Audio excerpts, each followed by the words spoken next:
नमस्कार, मैं हूं संजीव कुमार और आप देख रहे हैं वेब समाचार। पूरे झारखंड में पंचायत चुनाव को लेकर सरगर्मी तेज हो चुकी है। जितने भी मुखिया है या भावी मुखिया प्रत्याशी हैं, उनके द्वारा बड़े बड़े वादे किए जा रहे हैं, लेकिन किनके वादों में कितना दम है वो तो जनता तय करेगी।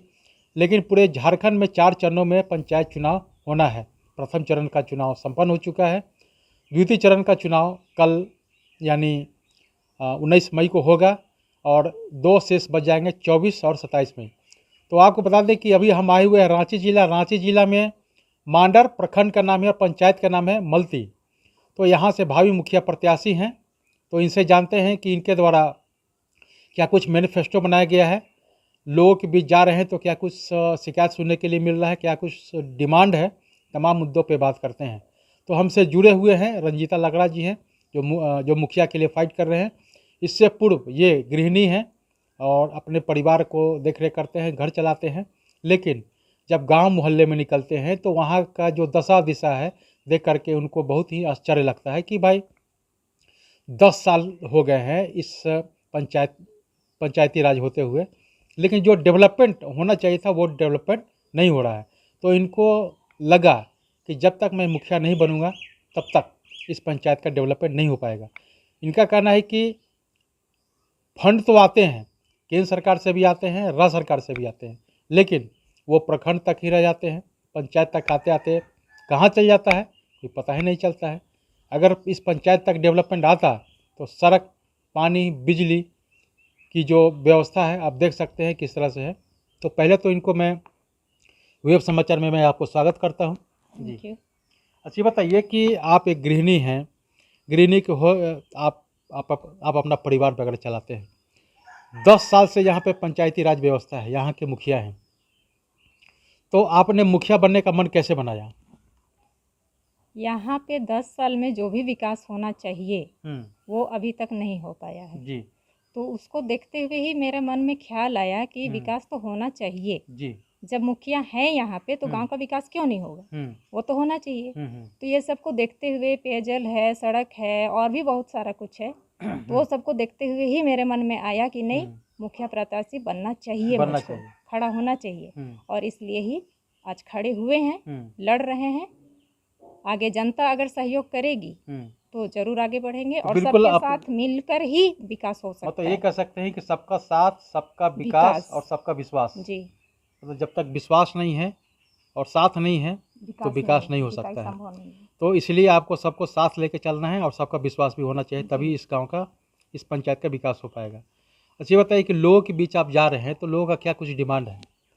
डिमांड तो सबसे पहले यही बोला जाता है कि यहाँ तक हमें कुछ भी सूचना नहीं मिल पाता है, जो भी वहाँ से आती योजना आता है वो हम तक नहीं पहुँच पाता है जहाँ तक पहुँचना चाहिए। मतलब प्रखंड तक आता है और पंचायत तक नहीं आ पाता जी है। जी वहाँ पंचायत तक नहीं पहुँच पाता, एक एक आदमी तक वो नहीं पहुँच पाता, जिसके चलते कि हर योजना रह जाता है। और जब योजना नहीं होगा गांव में तो फिर गांव का विकास कैसे होगा? जी बस वो तो होना चाहिए। और जब मुखिया है तो मुखिया का तो काम ही वही है कि हमको सबको लेके चलना है, विकास करना है। तो हम कोशिश करेंगे लोगों का विश्वास जीतने के लिए और विकास करने के लिए, जहाँ तक हमसे होगा काम करेंगे। अच्छा अच्छी बताइए कि अब जैसे अगर आप मुखिया बन जाते हैं तो इस पंचायत के जितने भी किसान हैं, युवा वर्ग हैं, शिक्षा, स्वास्थ्य को लेकर आपने क्या कुछ मैनिफेस्टो बनाया हुआ है? किसानों के लिए क्या कुछ काम करेंगे आप? किसानों के लिए भी वही है, सिंचाई है। और सबसे पहला समस्या तो मल्टी पंचायत में, मल्टी गांव में पेयजल की एकदम भी सुविधा नहीं है। बहुत बड़ी समस्या है, गर्मी में बहुत दिक्कत होता है पानी के लिए। तो जब पानी ही नहीं रहेगा तो फिर किसान सिंचाई कहाँ से करेगा? कैसे करेगा? तो पहला तो है पेयजल, या तो सिंचाई के लिए पानी की मतलब प्रथम व्यवस्था। प्राथमिकता आपकी जी पानी होगी। पानी है। दूसरा में सड़क है। अभी तो सूखा है, इसलिए अभी तो गाड़ी या तो बाइक या जो भी बोलिए, पैदल भी आप कहीं भी किसी के घर भी पहुंच सकते हैं। लेकिन बरसात आने के बाद में गांव में किसी का घर भी मतलब दरवाजे के अंदर तक जाना बहुत दिक्कत होता है, बहुत मुश्किल है। तो दूसरा में तो मेरा वही है, सड़क है। और तीसरा में स्वरोजगार योजना, जो युवा भी इधर से उधर शिक्षित होते हुए भी घूम रहे हैं, उनके लिए कोई भी रोजगार नहीं है। तो उनके लिए मेरा कोशिश रहेगा कि वही प्रशिक्षण दिलाना कौशल विभाग से, और जो भी होगा ट्रेनिंग दिलाना, जहाँ तक संभव होगा कोशिश करेंगे। महिलाओं के लिए आपने क्या सोचा है?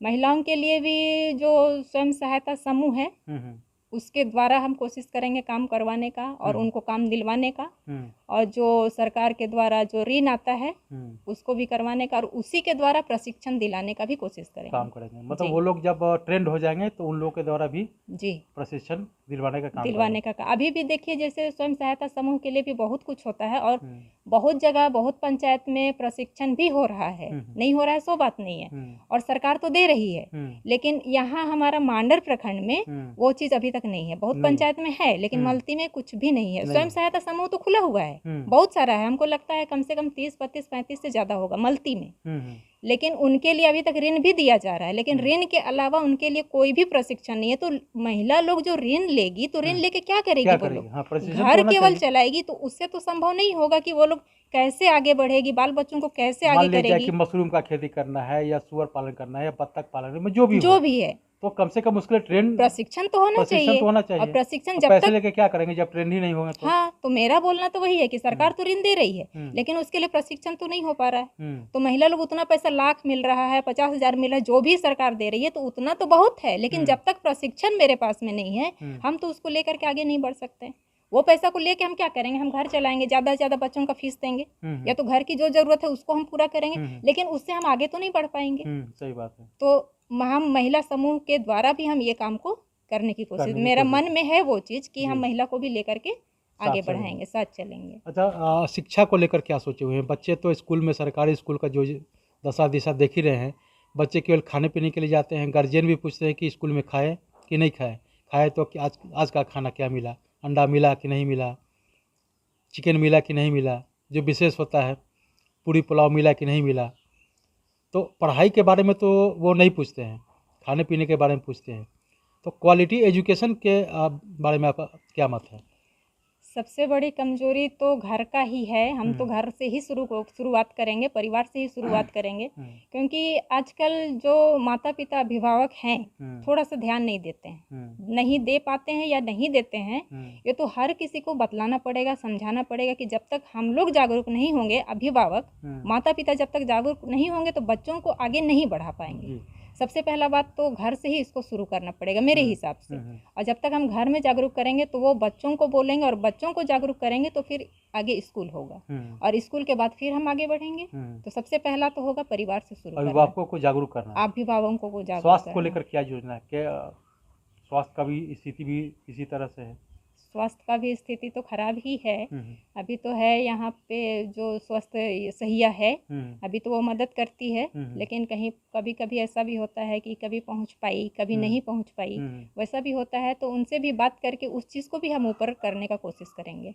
मतलब आप जो है हर स्तर पे डेवलपमेंट करने का काम करेंगे, चाहे वो किसानों का मामला हो, रोजगार का मामला हो, शिक्षा हो, स्वास्थ्य हो, सड़क हो, नली हो, गली हो, हर स्तर पे आपने डेवलपमेंट करने का काम करेंगे। तो आपने सुना कि जिस तरह से रंजीता जी हैं, रंजीता लकड़ा है, इनका कहना है कि अगर हम मुखिया बनते हैं तो जिस तरह से यहाँ पे प्रखंड तक जो फंड आते हैं उस फंड को हम धरातल पे उतारने का काम करेंगे, चाहे वो केंद्र सरकार की योजना हो या राज्य सरकार की योजना हो।